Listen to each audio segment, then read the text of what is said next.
जनसेवा के 8,766 दिन यानी 25 साल।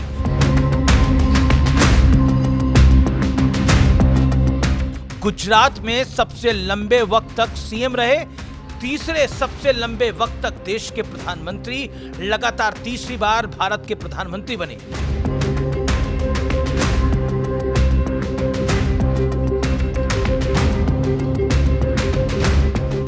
देश की आजादी के बाद पैदा होने वाले पहले पीएम, सबसे ज्यादा 27 अंतर्राष्ट्रीय सम्मान हासिल हुए।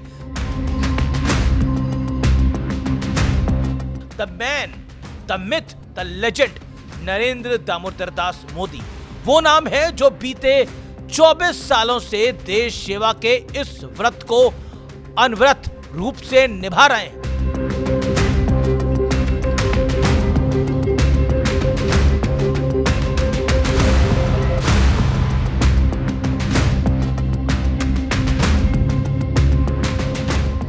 नमस्कार व्यूअर्स, मैं हूं अमीश देवगन। सत्य और तथ्य में आज बात होगी नरेंद्र मोदी के नरेंद्र मोदी से लेजेंड बनने की।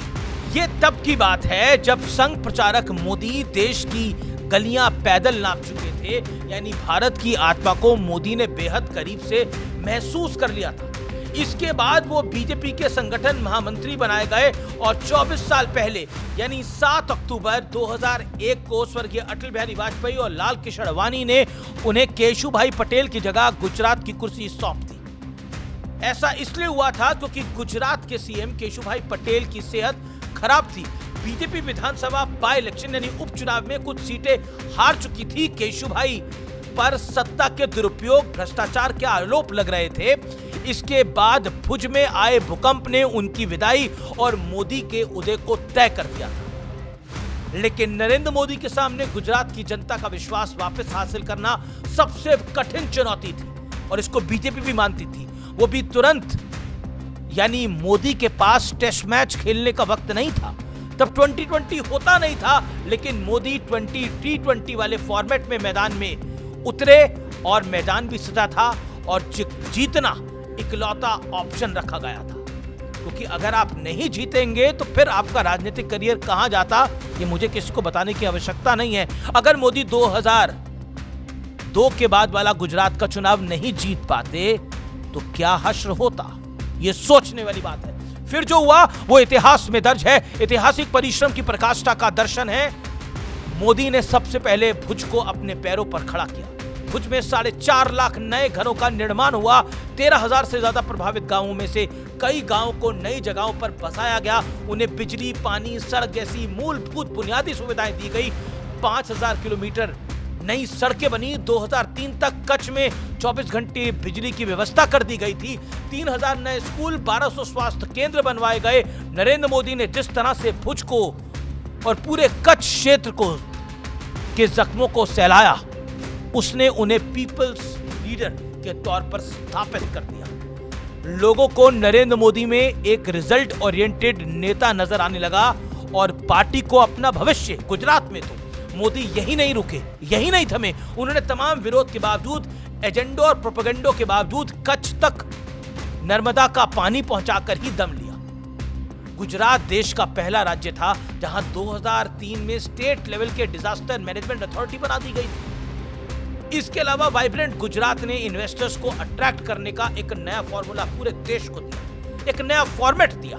साथ ही गुजरात मॉडल को नेशनल लेवल पर एस्टैब्लिश कर दिया। 2002 में जनता ने मोदी को टेक्निकली पहली बार अपना सीएम चुना।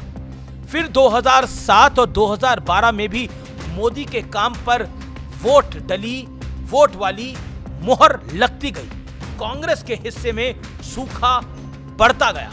2014 का लोकसभा चुनाव करीब था। दिल्ली में यूपीए की सरकार पर एक के बाद एक घोटालों के आरोप लग रहे थे। मनमोहन सिंह पर 10 जनपद के से रिमोट के जरिए काम करने का आरोप लगते थे। किताब रिलीज हो चुकी थी जो उन्हीं के सहयोगी ने रिलीज करी थी, यानी डॉक्टर मनमोहन सिंह के सहयोगी ने। दिल्ली में गुजरात मॉडल की डिमांड बढ़ने लगी। बीजेपी ने मौके की नजाकत को समझा और 13 सितंबर, मुझे तारीख एकदम याद है, 13 सितंबर 2013 को नरेंद्र मोदी को अपना प्राइम मिनिस्टरियल कैंडिडेट बना दिया।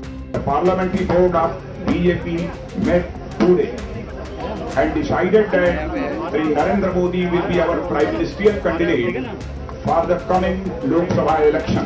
मोदी दिल्ली आए और देश में पहली बार किसी गैर कांग्रेसी पार्टी को लोकसभा में अपने दम पर पूर्ण बहुमत हासिल हुआ। वाकई जो 2014 के इलेक्शन रिजल्ट्स थे वो एक तरह से बहुत बड़ा रेफरेंडम था देश की नई आबादी का।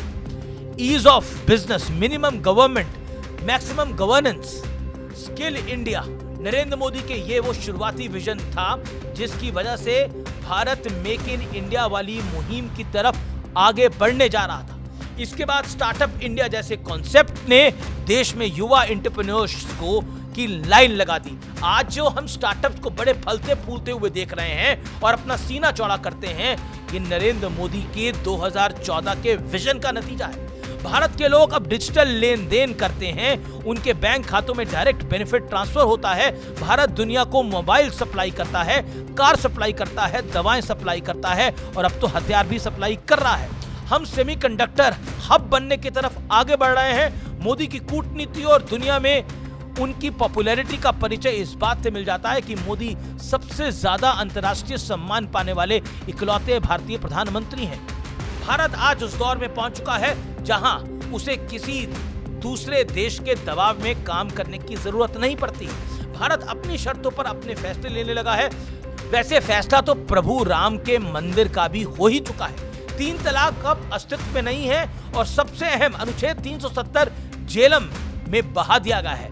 आतंकवाद खात्मे की ओर है, नक्सलवाद अपनी अंतिम सांसें गिन रहा है। लेकिन ये सारी उपलब्धियां शायद बहुत सारे लोगों को रास नहीं आती, क्योंकि बीते 11 साढ़े 11 सालों में न जाने कितने विदेशी टूल किट एक्टिव किए गए नरेंद्र मोदी को सत्ता से बेदखल करने के लिए, लेकिन उन्हें ना कोई हिला पाया और ना कोई रास्ते से डिगा पाया। प्रधानमंत्री मोदी ने एक्स पर पोस्ट कर कहा, मेरा सौभाग्य है कि मुझे लोगों का स्नेह मिला। मैं लोगों का उनके विश्वास, स्नेह और आशीर्वाद के लिए आभार व्यक्त करता हूं। मां भारती की सेवा का अवसर इस जीवन का सबसे बड़ा सम्मान है। वैसे नरेंद्र मोदी होना आसान नहीं है। 2002 में गुजरात दंगों वाला कीचड़ बार बार उन पर उछालने की कोशिश हुई, लेकिन हर बार उन्होंने अग्नि परीक्षा पास की। प्रधानमंत्री बने तो इनटॉलरेंस से लेकर सूट बूट की सरकार, चौकीदार चोर है, वोट चोरी, सरेंडर मोदी वाली मुहिम से उनकी सत्ता को चुनौती देने का खूब प्रयास हुआ। लेकिन नरेंद्र मोदी हमेशा कहते थे कि जितना कीचड़ उछालोगे कमल उतना ही खिलेगा। यही वजह है कि मोदी के विरोधी उन्हें जितनी गालियां देते हैं, देश की जनता उन्हें उतना ही प्यार बढ़ा देती है। जैसे जैसे गालियों का ताप बढ़ता है, जनता के प्यार का ताप बढ़ता है और इसकी भाप से विपक्ष सो नहीं पाता है, चुनाव जीत नहीं पाता है। खास तौर पर देश की आधी आबादी यानी इस देश की महिलाएं का मोदी पर अटूट भरोसा साफ साफ दिखता है। और मैं बिल्कुल फैक्ट्स के साथ बोल रहा हूं। नरेंद्र मोदी जनसेवा में 24 साल पूरे कर चुके हैं। सियासत में बेदाग रहते हुए 2.5 दशक तक शासन करना आसान काम नहीं, लेकिन मोदी इस असंभव काम को संभव करते जा रहे हैं और लगातार करते जा रहे हैं। नरेंद्र मोदी सिर्फ एक सामान्य नेता नहीं, आप इनको मानेंगे। नरेंद्र मोदी इस देश के प्रधानमंत्री हैं, पहले गुजरात के मुख्यमंत्री रहे। सोचिए नरेंद्र मोदी को कब कब कहां कहां कैसे कैसे रोकने का प्रयास हुआ। नरेंद्र मोदी के जीवन से एक बात सीखनी चाहिए, कठिनाई कितनी भी बड़ी हो और कठिनाई कितनी भी कड़ी हो, आपकी कड़ी और बड़ी मेहनत आपको कहीं भी पहुंचा सकती है और बड़े बड़े दरवाजे खुल जाते हैं अगर आपने मन में विश्वास किया है और आप उस विश्वास को साधना में तब्दील कर सकते हैं, तो बड़े बड़े दरवाजे खुल जाते हैं। तो नरेंद्र मोदी ने सिर्फ अपने लिए दरवाजे नहीं खोले हैं, जनता ने भी उनके का साथ दिया है भरपूर। नहीं तो क्या क्या आरोप नरेंद्र मोदी पर नहीं लगाए गए। मैंने जैसा आपको पहले बताया, कीचड़ बहुत उछाला, लेकिन नरेंद्र मोदी का ना कुछ बिगाड़ पाए, ना नरेंद्र मोदी को डिगा पाए।